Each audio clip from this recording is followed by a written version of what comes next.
अब चाहिँ हाम्रो कन्काई बाँसको पुल हेर्नु होला है। म चाहिँ त्यही बाँसको पुल तरेर गौरीगञ्ज हुँदै विराटनगर यहाँ हेर्नु होला। तराईमा चाहिँ हाम्रो यो हुलाकी मार्ग भन्छ। यो हुलाकी मार्गमा चाहिँ तपाईँको मकै यसरी सुकाउँदो रहेछ।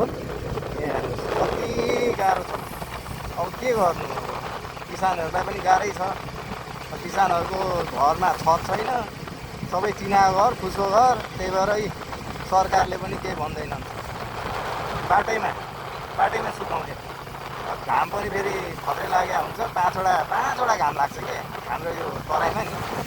5वटा घाम लाग्छ। अनि तपाईँको सबै गाउँले बासिन्दाहरू सबै यसरी मकैको खोस्टा, मकै, माछाको जालो।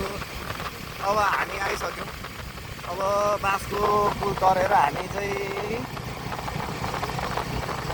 पार हुन्छौँ।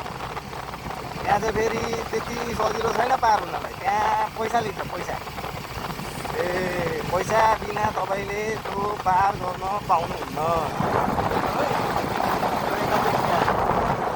यता चाहिँ हाम्रो हुलाकी मार्ग हुँदै विराटनगर जाने यो हो नि त सिन्डिकेट, मकैको सिन्डिकेट।